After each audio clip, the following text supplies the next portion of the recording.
మహబూబాబాద్లో లగచర్ల గిరిజనులకు సంబంధించిన సంఘీభావ సభ ధర్నా ఏదైతే జరిగిందో అక్కడే చాలా విషయాలు మాట్లాడాలనుకోలేదు. కానీ నిన్న ఆయన మాటలు, ఆయన వైఖరి చూస్తూ ఉంటే, ఆయన లేవనెత్తిన కొన్ని ప్రశ్నలు, కొన్ని అనుమానాలు, దానికి ఇవాళ మీడియాలో వచ్చిన విస్తృతమైన కవరేజ్ చూసిన తర్వాత మాట్లాడక తప్పని పరిస్థితి మాకు కలుగుతూ ఉంది. ఎట్లా ఉంది ఈరోజు అంటే, నిజంగా చూస్తూ ఉంటే ఆయన ప్రెస్ మీట్ చూస్తే అసహనము, ఫ్రస్ట్రేషను, ఒక నిస్పృహ, అంటే నేను వెనక్కి తగ్గాల్సి వచ్చింది అనే ఒక ఈగోయిజము, రాహుల్ గాంధీతో తిట్లు పడ్డ తర్వాత, ఢిల్లీకి వెళ్ళి మొట్టికాయలు పడ్డ తర్వాత సహజంగానే ఉండే కోపం అవన్నీ వెలకెక్కి నన్ను కూడా పర్సనల్గా నానా బూతులు తిట్టినాడు. నాకైతే చూస్తే ఒకటే అనిపించింది, ఇప్పుడు రేవంత్ రెడ్డి గారు 10-15 సంవత్సరాలుగా అందరికి చెప్తా ఉండేటోడు ఎప్పటికైనా ముఖ్యమంత్రిని అవుతానని. మరి ముఖ్యమంత్రి అయిన తర్వాత కూడా ఇంత ఫ్రస్ట్రేషన్ ఎందుకు? ముఖ్యమంత్రి అయిన తర్వాత కూడా రోజు కేసీఆర్ని తిట్టుడెందుకు? ముఖ్యమంత్రి అయిన తర్వాత కూడా రోజు మా మీద ఏడుపులు ఎందుకు? కావలసిన పదవి వచ్చింది, కావలసినంత దోపిడీ జరుగుతానే ఉంది నీకు నిరాటంకంగా. మరి అట్లాంటప్పుడు ఇంత ఫ్రస్ట్రేషన్ ఎందుకు నాకైతే అర్థం కావడం లేదు. నిన్న ఆయన వైఖరి చూస్తుంటే నాకైతే ఒకటే అనిపించింది, చిట్టినాయుడు గారికి చిప్పు దొబ్బింది అనిపించింది. ఎందుకంటే ఆయన మాటలు, ఆయన వైఖరి నిన్న అసలు ఏం మాట్లాడుతున్నారో కూడా తెలియనంత ఒక ఏదో పిచ్చి రిపోర్ట్ రిలీజ్ చేసినాడు నిన్న. ఇవన్నీ బీఆర్ఎస్ హయాంలో విడుదల చేసిన అదానికి ఇచ్చిన ప్రాజెక్టులు అంటాడు. అరే ఎంత మూర్ఖత్వం అంటే, దీనికి నాకు ఏం చెప్పాలో కూడా అర్థం కావట్లేదు. ఎంత మూర్ఖత్వం అంటే, ఇందులో నేషనల్ హైవే ప్రాజెక్టులు, జాతీయ రహదారుల ప్రాజెక్టులు బీఆర్ఎస్ ప్రభుత్వం ఇచ్చిందంటాడు.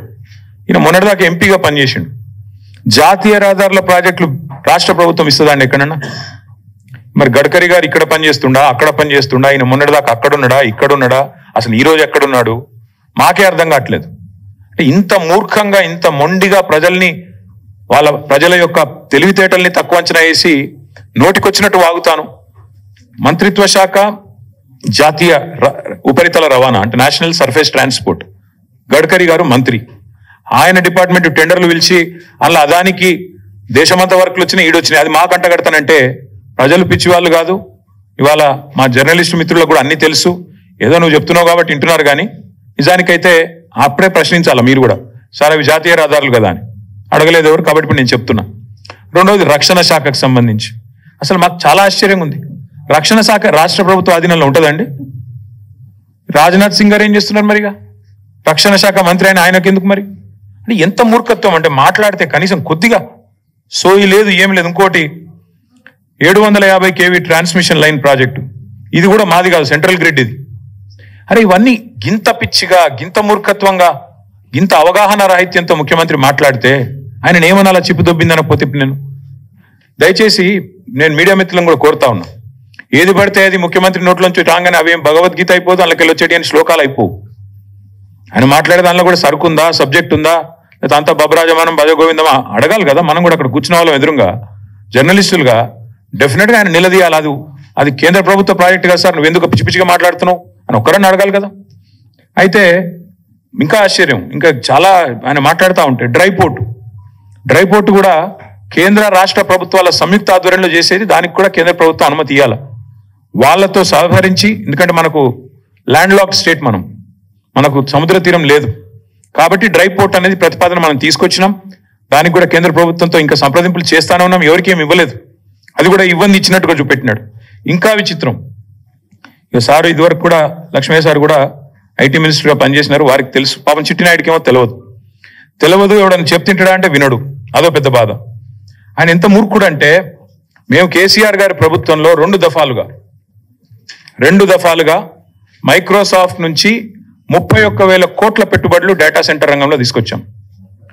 ఒకటి ఫిబ్రవరి 2022లో 15,000 కోట్ల పెట్టుబడి, జనవరి 2023 సంవత్సరంలో 16,000 కోట్ల పెట్టుబడి. ఇవి రెండు కూడా నేను మీకు ప్రెస్ కటింగ్లు ఇస్తాను, చూసుకోండి. మేము ఓపెన్ గా బాజాప్తా మైక్రోసాఫ్ట్ పెద్దలు సత్యనాదెల్ల గారి నుంచి మొదలు పెడితే వాళ్ళ వివిధ అధికారులను కలిసి ఒప్పించి మెప్పించి హైదరాబాద్ లో ఉండే సానుకూల పరిస్థితులు వివరించి, ఇక్కడి ప్రభుత్వం యొక్క మంచి విధానాలు వివరించి మొత్తం 31,000 కోట్ల పెట్టుబడి మైక్రోసాఫ్ట్ డేటా సెంటర్లు, వాటికి మేము సాధించాం. ఈ ముఖ్యమంత్రి గారి పరిజ్ఞానం ఎంత అంటే, వీటిని ఆయన విడుదల చేసిన దానిలో మైక్రోసాఫ్ట్ డేటా సెంటర్లో ఆయన ఏం విడుదల చేసిండు నిన్న లిస్టులో? Adani data centre. ఇక ముఖ్యమంత్రి గారు ఎట్లాంటి వాడంటే ఈయన పాపం ఆయనకు తెలియదు. ఇదివరకు కూడా ఒకసారి ఇట్లే మాట్లాడిండు. సత్యానాదెల్లా అని ఉన్నాడు, ఆయన ఎవరా విప్రో సీఈఓనా అని మాట్లాడిండు. ఇప్పుడు కూడా గంతే. మైక్రోసాఫ్ట్ డేటా సెంటర్ పెట్టుబడిని ఆనాడు కేసీఆర్ ప్రభుత్వం 31,000 కోట్లు సాధిస్తే అవగాహన లేకుండా, ఇప్పుడు మాట్లాడేటప్పుడు కనీసం అధికారులు చెప్పేదన్న వినాలి కదా. నువ్వు ముఖ్యమంత్రివి, నువ్వు మాట్లాడితే నువ్వు తప్పు మాట్లాడితే రాష్ట్ర గౌరవం మంటగలుస్తుంది. ఏది పడితే అది మాట్లాడడం అనేది ఆయనకు మంచిది కాదు. ఇప్పుడైనా సవరించుకో అని చెప్తా ఉన్నా చిట్టినాయుడు గారికి. ఇప్పుడైనా సవరించుకోండి. 31,000 కోట్ల పెట్టుబడి రాష్ట్రానికి వచ్చింది. నా జేబులకు పోలే, కేసీఆర్ గారి జేబులకు పోలే, రాష్ట్రానికి వచ్చింది. రాష్ట్ర సంపద పెంచే అంశం, రాష్ట్రానికి మంచి జరిగే అంశం. దీనివల్ల మైక్రోసాఫ్ట్ వచ్చిందంటే తర్వాత అమెజాన్ వచ్చింది, అది ఇంకా 36,000 కోట్ల పెట్టుబడి, $4.7 బిలియన్ పెట్టుబడి. ఇవి రెండు మా ప్రభుత్వంలో అత్యధిక FDI, మేము తీసుకొచ్చిన అత్యధిక ఫారెన్ డైరెక్ట్ ఇన్వెస్ట్మెంట్ ఇగో ఈ రెండు, అమెజాన్ అండ్ మైక్రోసాఫ్ట్. ఒకటి 31,000 కోట్లు, ఇంకోటి 36,300 కోట్లు. ఈ రెండు కలిపితేనే 67,000 కోట్లు. అంటే ఇది మా ప్రభుత్వం సాధించిన ప్రగతి. ఇక మీరు ఇంకేదో చూపెట్టిండు, ఏదో దొరకబట్టినట్టు ఈ ఫోటో చూపెట్టిండు. నేను అదానిని కలిసిన, బరాబర్ కలిసిన. ఎడబెట్టిన నేను గెలిచిన ట్విట్టర్లో నా అఫీషియల్ అకౌంట్లోనే పెట్టిన. నేను దాచుకున్నాను. నీ లెక్క 4 గంటలు రహస్య సమావేశాలు చేసినా, లేకపోతే చీకట్లో పోయి కోహినూరు రోడ్ల కాళ్ళు పట్టుకున్నాను. బరాబర్ దావోస్లో కలిసినాం. తర్వాత ఏం చేసినాం? ఒక ప్రపోజల్ ఇచ్చిండు, యోగి ఈ పని చేసినాం మేము. KCR rejects Adanis offer. మేము నీ లెక్క మాకు ఏం చేసినా బాజాప్తా చేసినాం తప్ప బేజాప్తా చేసే కర్మ మాకు లేదు.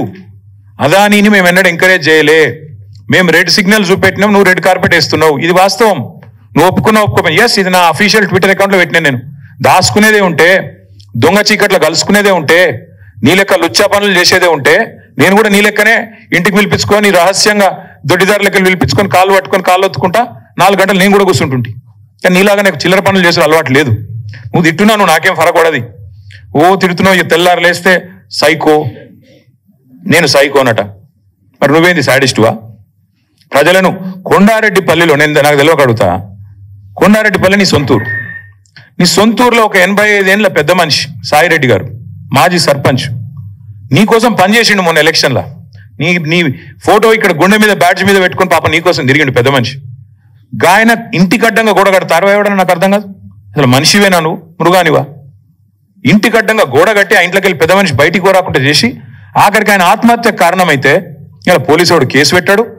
ఆయన బాడీ తీసుకుపోయేందుకు కూడా ఇరుకు సందులోకి వెళ్ళి తీసుకుపోతాను. ఇంతకంటే హీనమైన పని ఉంటుందా?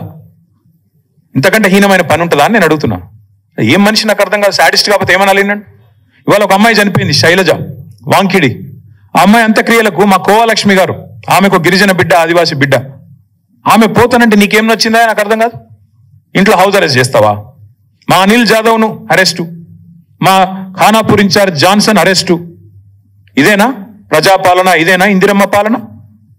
ఎమర్జెన్సీ రోజులను తలపించే విధంగా ఇంటర్నెట్ షట్ డౌన్, లగచర్లలో ఇంటర్నెట్ షట్ డౌన్, అక్కడ పోయి అర్ధరాత్రి పోయి బందిపోట్ల మీద దాడి చేసినట్టు నీ సొంత నియోజకవర్గంలో దాడులు. ఇందుకేనా నీ పరిపాలన?